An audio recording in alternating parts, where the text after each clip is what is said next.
Now, the greatest radio shows of all time. Suspense. The Shadow Node. Washington calling David Harding, counter-spy. Classic radio theater. The Great Gildersleeve. Fibber McGee and Molly. Dragnet. Gunsmoke. The Lone Ranger. Now, step back into a time machine with your host, Wyatt Cox. Good evening, friends of the Inner Sanctum. Radio's outstanding theater of thrills, Suspense. An episode starring someone that I enjoy hearing tremendously, John Dehner. The Last Letter of Dr. Bronson. And now, tonight's presentation of radio's outstanding theater of thrills, Suspense.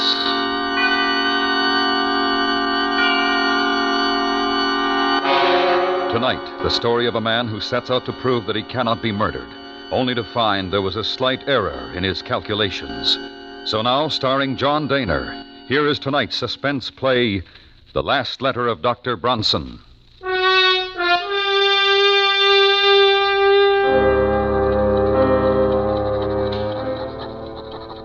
My dear Dr. Mosier, forgive me if I dash this letter off rather hurriedly.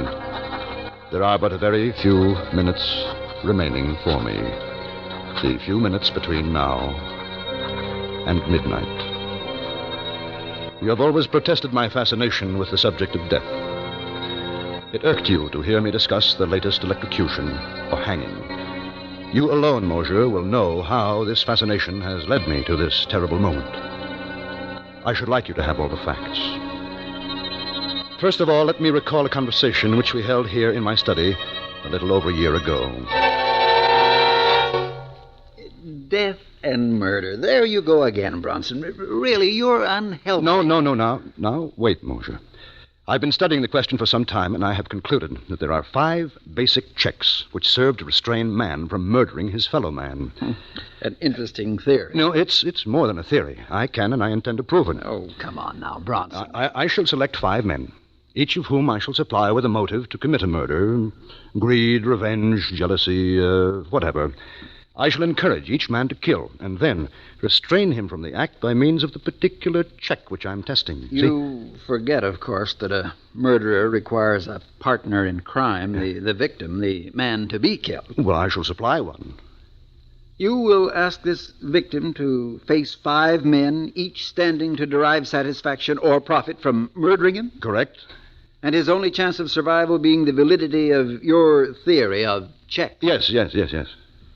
Do you seriously imagine you'll persuade any man to have such utter confidence in your reckonings? There is one such man. Who? Myself. Bronson, this is insane. Why? Why should I hesitate to risk high stakes on a sure thing? But your life... No, I tell you there's no danger involved whatsoever. When will you begin your experiment? Well, why don't we begin right now? Mosier, I invite you to kill me. What? There's a revolver right here in my desk, and You're joking, Bronson. I'm not. What possible motive would I have for murdering you? Motive? Why, we're associated rather closely in our work. You'll come naturally into my entire practice. I'll put that in writing for you. It's preposterous. Oh. Why won't you kill me, Mosier? Why? There are dozens of reasons. In the first place, I'd go to the electric chair for it. There you are. A perfect illustration of the first and most obvious check. Man refrains from killing because he himself will be killed by law. All right, Bronson. Maybe that proves your point, the first one at any rate. But what about next time? And the next? That, my dear doctor, remains to be seen.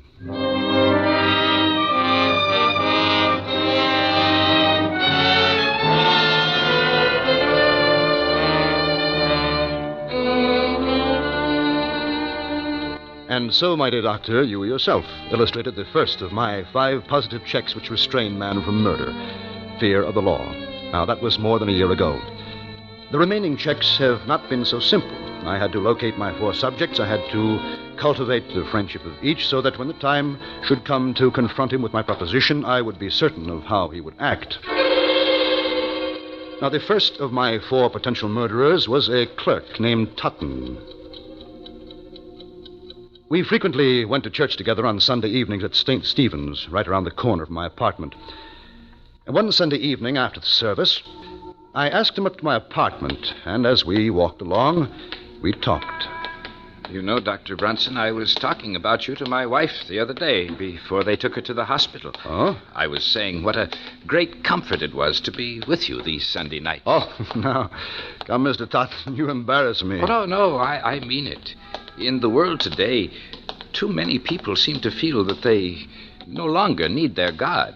Yes, their lives seem to be void of the great thing you have in your faith. The church is a great comfort to me.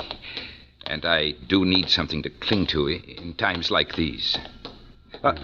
Isn't this your apartment that we're passing? Hmm? Oh, I want to go up the side way. We shall be unobserved. Unobserved? Yes.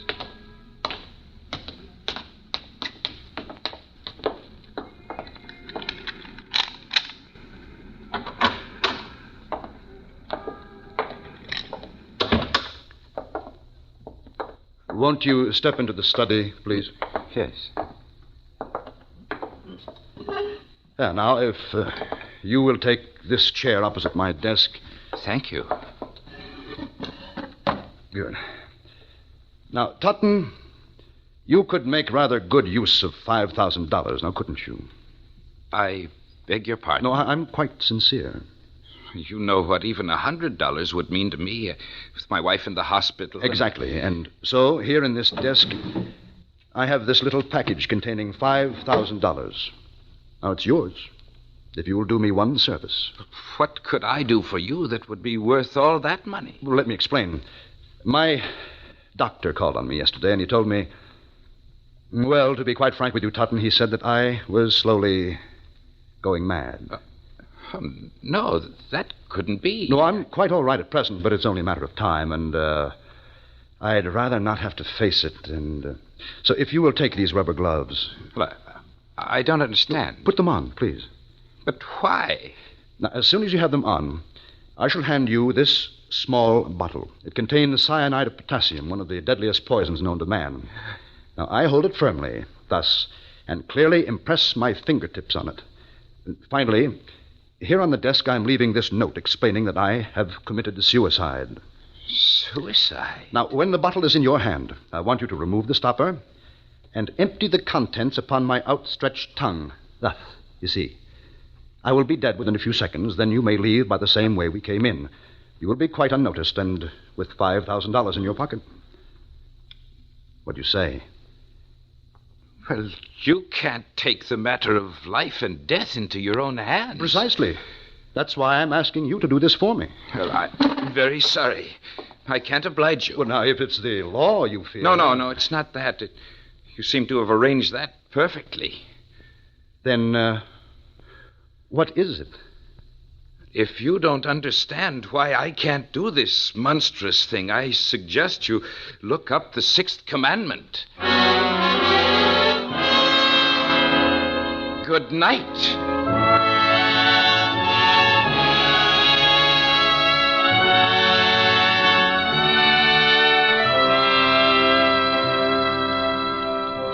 So, Mosher, my second point was proved. Man refrains from killing because it is against his religious principles. The hands of the clock now read 15 minutes to midnight, 1/4 of an hour, in which to complete this report. Now, my third proposition called for an entirely different sort of man. One night, I came upon him very unexpectedly. I was walking along one of the darker streets of the city. There was no one in view. He was slumped down beside an ash can. He had been shot in the chest and left arm, severing an artery. He was bleeding profusely. I tore off his shirt and made a tourniquet for his arm. Never mind me. Get away. Now, who did this to you?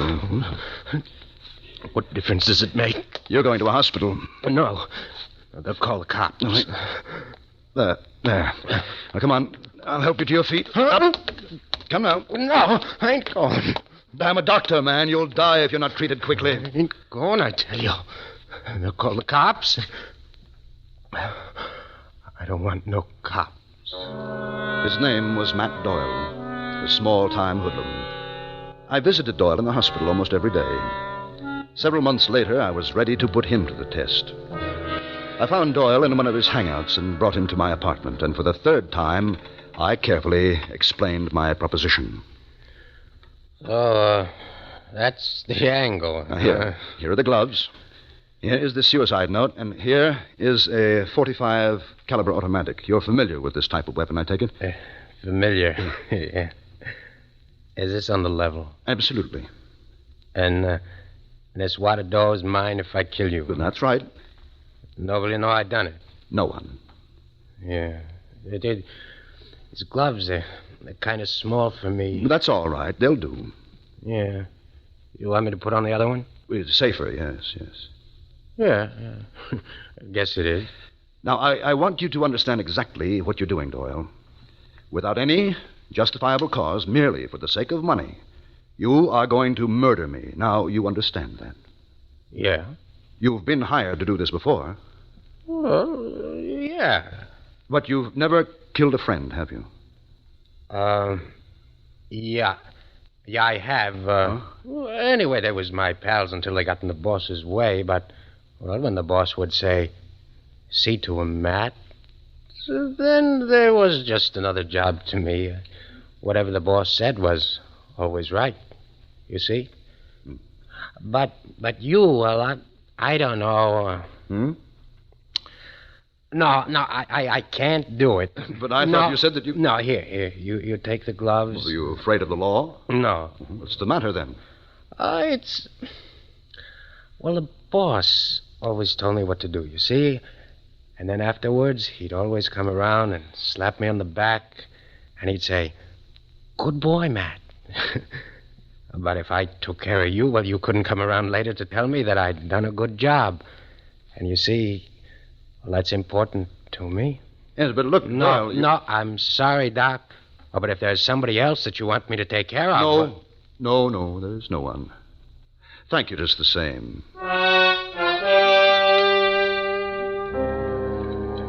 That was my third proposition. Even a criminal of low intelligence, a professional killer, cannot bring himself to murder unless the act follows the code of his society, unless it is approved by some voice of authority.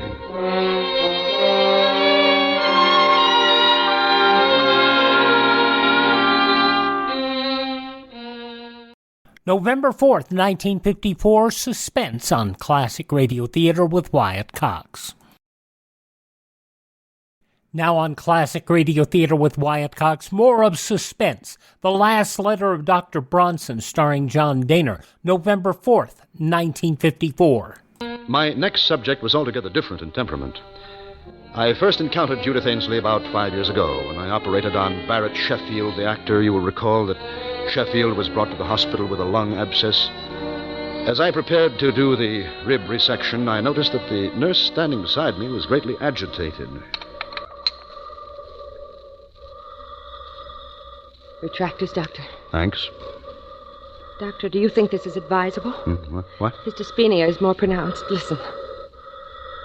Miss Ainsley, another hemostat, please. But he's getting blue.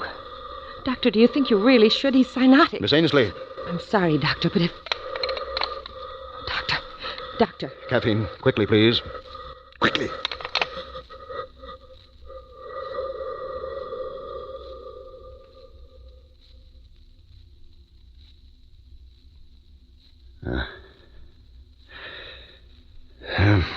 Well, that's that. You killed him. You killed him. You should never have gone ahead.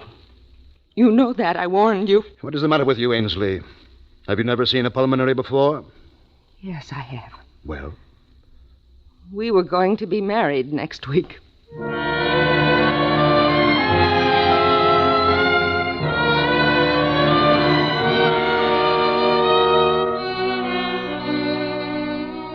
If ever I saw hate, cold, undying hate, it was in that girl's eyes.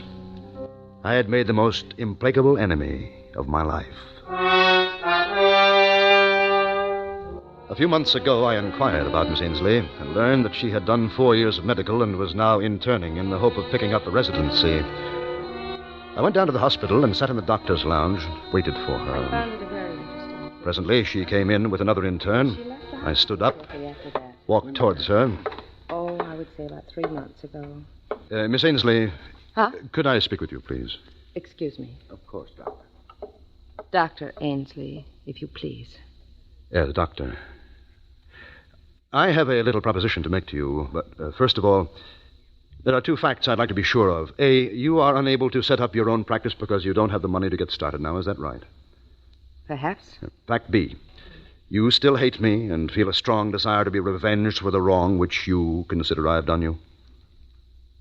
Yes, I'm afraid that's true, Dr. Bronson. Good. Good? Yes.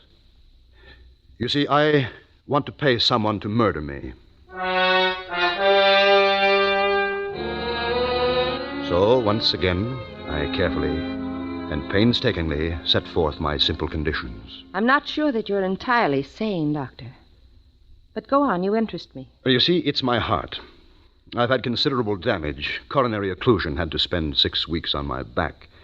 Just got up last week. So, naturally, I was given digitalis and... I see, Doctor. Yeah. You've been heavily digitalized, and if someone were to give you an injection of calcium gluconate, you would have an immediate heart block.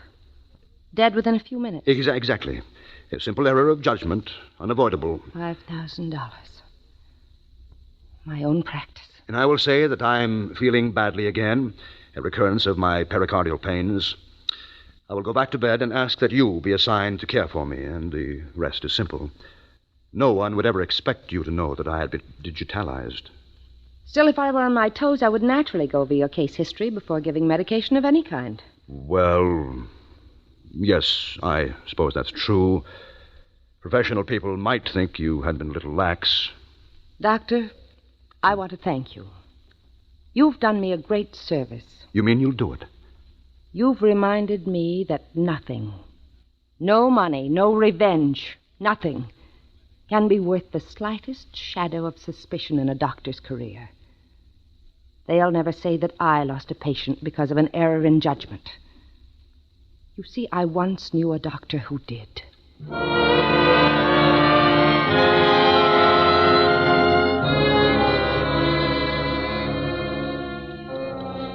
There, Moshe, is my 4th check.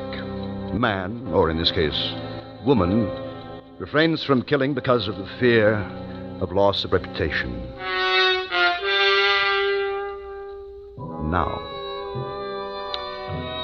Now I come to the testing of my 5th subject, man who would not murder because he couldn't bear the sight of blood, much less the responsibility for shedding it.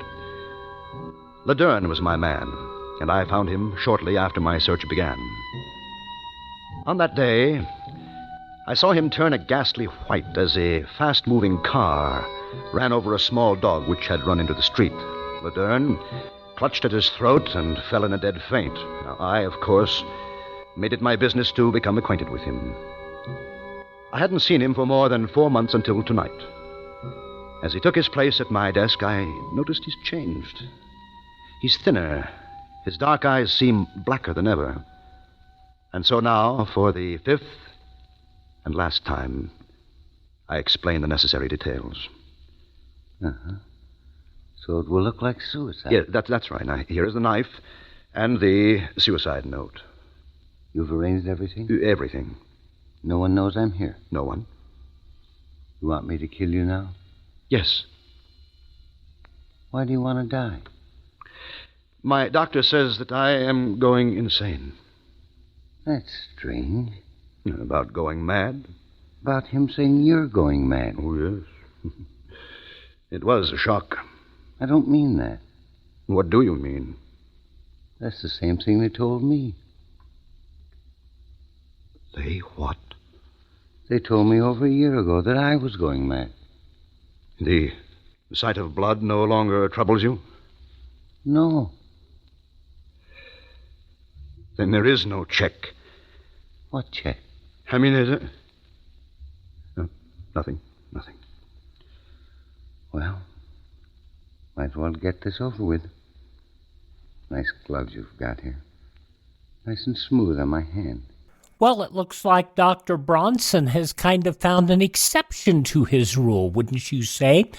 November 4th, 1954, Suspense here on Classic Radio Theater with Wyatt Cox. The conclusion follows these messages.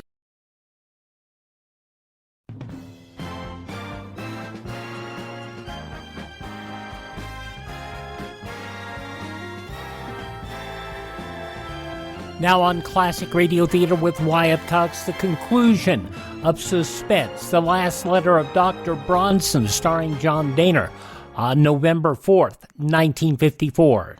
Then you're going through with it? I've got my gun right here, too. Beauty, isn't it? Yes. Then if you'll give me back the knife. No, I'll keep that. I've used this gun a lot the past 3 months.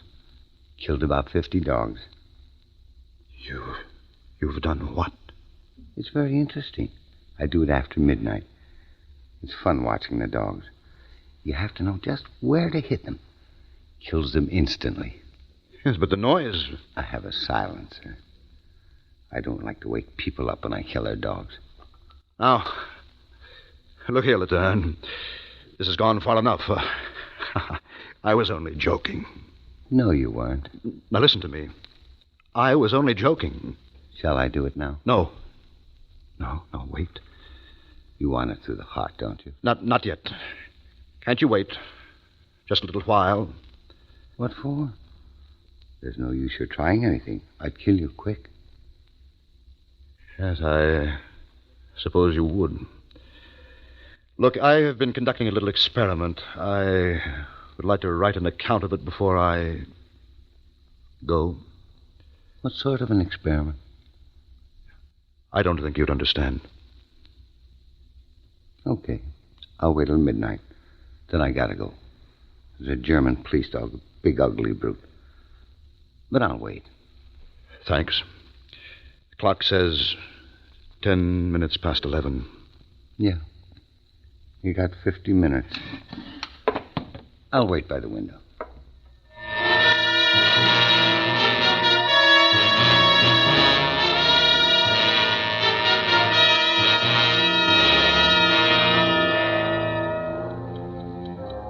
And so, Mosher, my experiment has ended. Strange, isn't it? But the one thing I didn't count on was the choosing of a subject who would not respond to my checks, who, in fact, had no checks at all. For insanity knows no restraint. Dr. Bronson, it's midnight. He is still at the window. I know that I am beginning to understand exactly what is going on in his wicked mind. I wonder why. Now I shall sign my name for the last time and lay down my pen. Then I shall look up and say, "All right, Laderne."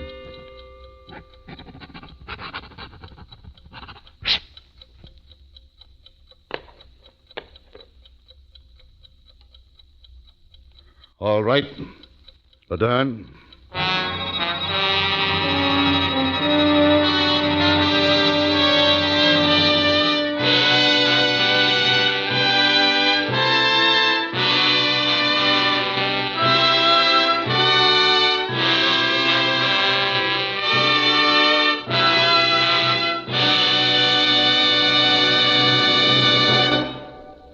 Suspense, in which John Dehner starred as Dr. Bronson. Next week, the story of a man who learns far too late that in horse racing or life, there's no such thing as a sure thing. We call it the sure thing. That's next week on Suspense.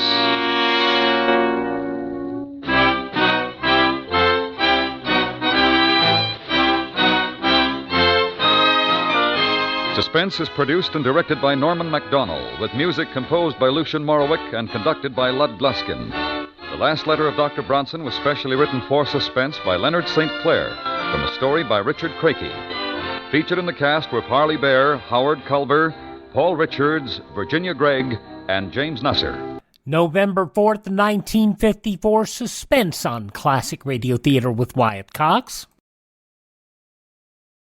Now, as he's so fond of saying, the wrap-up on Classic Radio Theater with Wyatt Cox, Part 5 of the 5-part Yours Truly Johnny Dollar story, The Valentine Caper. A very sad story. And once you hear the whole thing, you'll just be, ooh.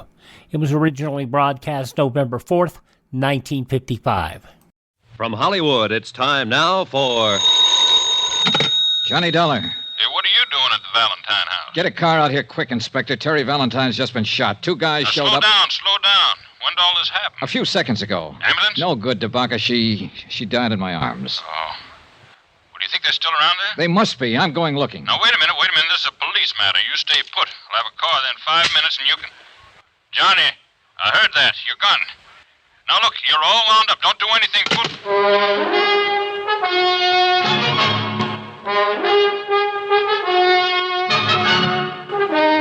Tonight and every weekday night, Bob Bailey in the transcribed adventures of the man with the action-packed expense account, America's fabulous freelance insurance investigator. Yours truly, Johnny Dollar.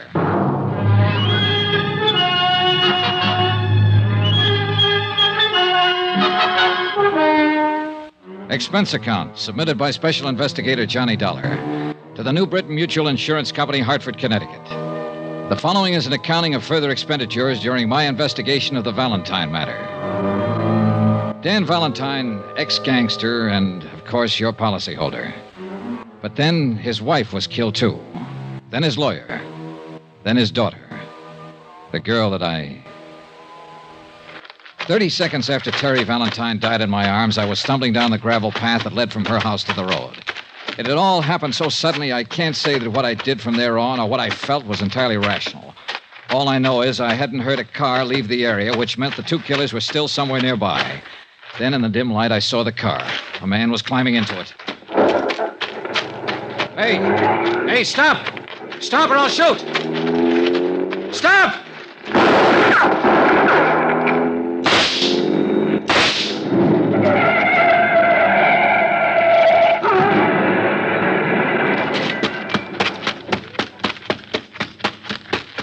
Get out of there.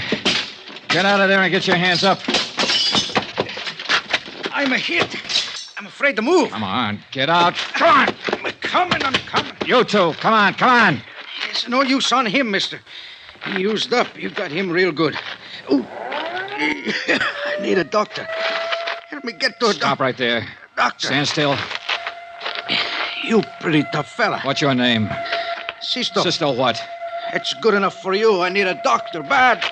Listen. Ooh. Tell it to me. Tell it to me right now. If you don't tell it to me now, you'll never tell it to anybody. Tell it! No. Tell it! I need doctor. Tell it! I die first. Johnny! What is this? Who's he? He's going to kill me. He's going to kill me. Now, you better give me that gun, Johnny. Estate will take care of him. Thanks. I should have done it. I wanted to do it. I know, son. Come on, let's get out of here. But I didn't get out of there. I waited around while they dug the body of the other man out of the smashed-up car, and while they carried the still limp form of Teresa Valentine away. She was the third member of the family who had died violently within 3 days.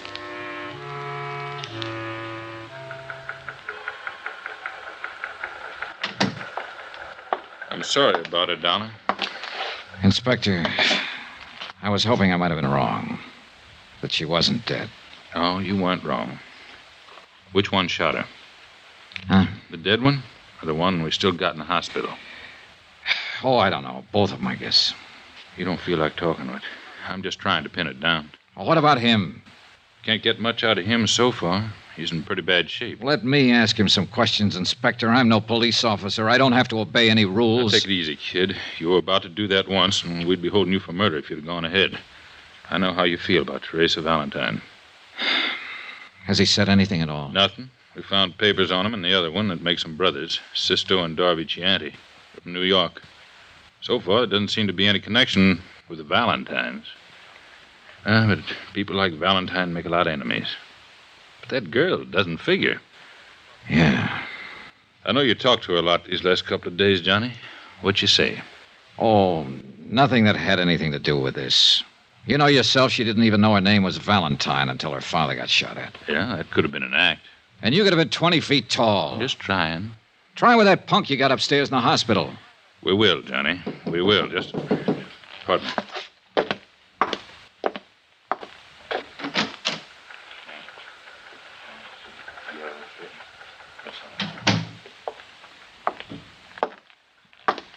Johnny, I got bad news. Maybe I spoke too soon. Why? Sisto Chianti died 5 minutes ago. Expense account, item 10, $10, car rental. I went out to the Valentine house once more. Oh, Mr. Dollar. Hello, Mrs. Giacchino. Please, come in. So many policemen, so many reporters. I've been trying to close the house. Sure. I know how you must feel. I mean about her. What of these Chianti brothers? Well, we don't know much about them yet. The New York police is still doing a rundown on them. Don't let me stop you, whatever you're doing. I'll just look around if you don't mind. All right. Oh, well, one thing. Yes? Did Mr. Valentine make any provision for you? Yeah. He thought of me. $1,000. Whatever he was, the man I knew was kind and good. And his sins had been forgiven him. I spent 2 hours or better going from room to room, looking at the oils that Dan Valentine had painted. Pastoral scenes, happy scenes, gay scenes, all of them with colorful Italian backgrounds. I was thinking about that when I walked into Inspector DeBacca's office late that afternoon. I don't get it, Johnny. Don't get what? Here. Just came from New York on the Chianti boys. Oh? They came to this country when they were 18 and 21. Both of them were naturalized citizens, lived with their father. Records? Not a thing. No trouble ever. What else? That's about it. New York police can't seem to locate their old man. Disappeared about a week ago. Lived on the east side. What's about him? That's another funny thing. He's taken out his papers and was due for an examination with the immigration people this week. They're looking for him, too.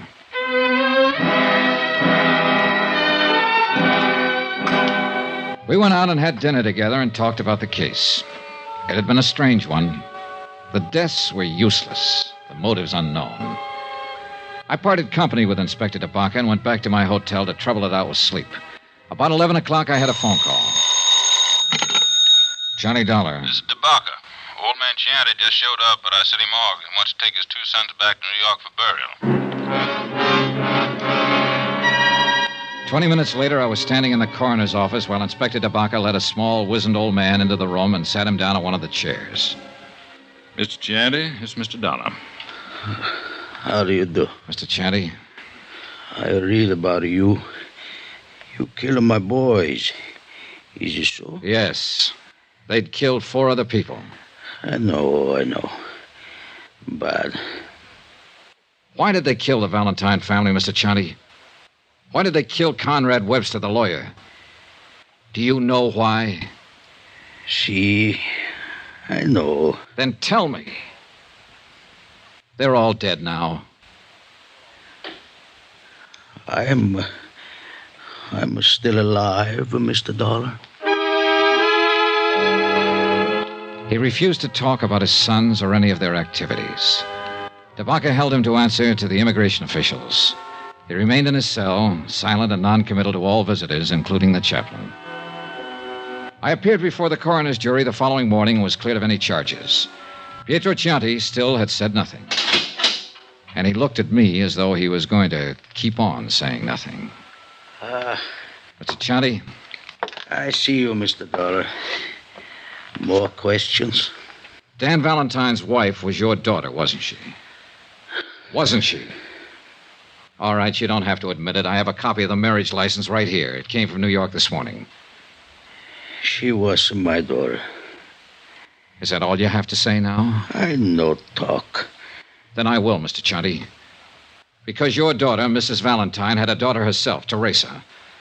A lovely, wonderful girl that your two sons killed. I happen to know that girl. I might have been in love with her, I don't know. But I do know. She had to die, too. What? This Conrad Webster, Mr. Valentine, and my own daughter and granddaughter, they had to die. All bad. You? See, I order it. You ordered it? And who are you? God? I am the father. When a daughter marries a bad man, only bad can come from it. The granddaughter was then bad. He come to our village many years ago. Take her away. He and the man Webster help him. It lived with me. The stealing of my own flesh and blood. All this time it grow inside of me. I am old, but I keep on living. Only so I can come here and find him and destroy him. And her. And the daughter. And the lawyer man who help him. And I destroyed them through my sons. A whole family. Vendetta. Was that it? If you like. Vendetta. He was a bad man who did bad things. Batman.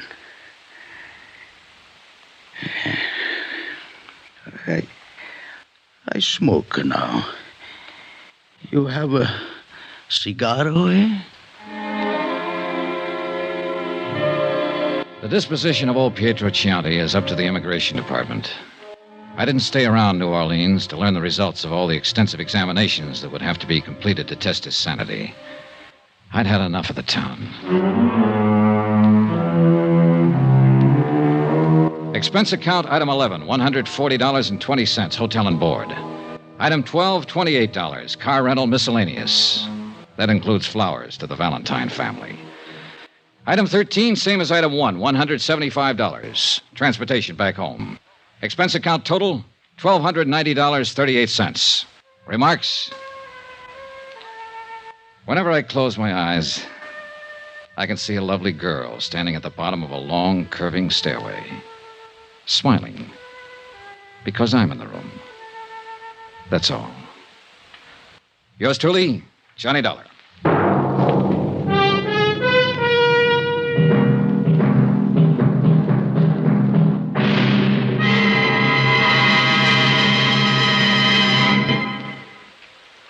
Remember, please, there'll be another exciting story for you beginning next Monday night. Monday, the Lorco Diamond Matter, in which a trip to Algiers makes Come With Me to the Casbah sound like an invitation to a Sunday school picnic.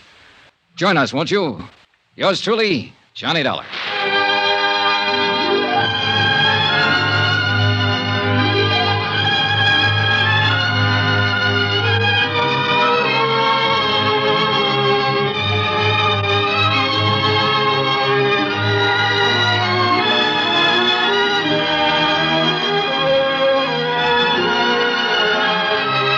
Yours truly, Johnny Dollar, starring Bob Bailey, is transcribed in Hollywood. Written by John Dawson, it is produced and directed by Jack Johnstone. Heard in this week's cast were Lillian Baeff, Betty Lou Gerson, Barney Phillips, Will Wright, Forrest Lewis, Marvin Miller, Jay Novello, and Jack Boyles. Be sure to join us on Monday night, same time and station, for another exciting story of Yours truly, Johnny Dollar. Roy Rowan speaking.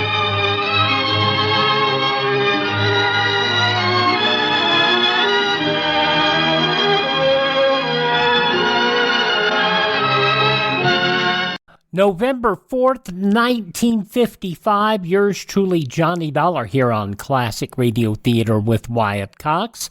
Our friend Ted at RadioMemories.com supplies a lot of our yours truly, Johnny Dollar shows, and you can hear a lot more from him as well. He is working on doing restorations of, Mercury Theater on the air right now. He's also working on, believe it or not, Arthur Godfrey Talent Scouts, Inner Sanctum Mysteries, Lux Radio Theater, and Screen Directors Playhouse, Lum and Abner, Let George Do It, College Quiz Bowl, and Edgar Bergen and Charlie McCarthy, and a whole lot more shows.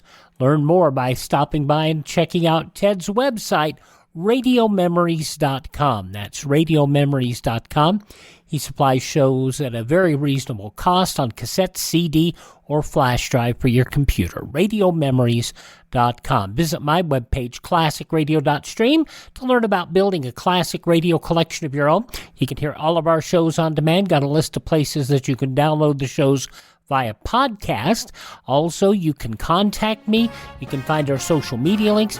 And if you like what we do and want to help us build our classic radio collection to bring more shows to you, buy me a coffee. That's all at classicradio.stream. Tell all your friends the great radio shows are right here at this spot on the radio dial, won't you please? Classic Radio Theater with Wyatt Cox on your favorite radio station.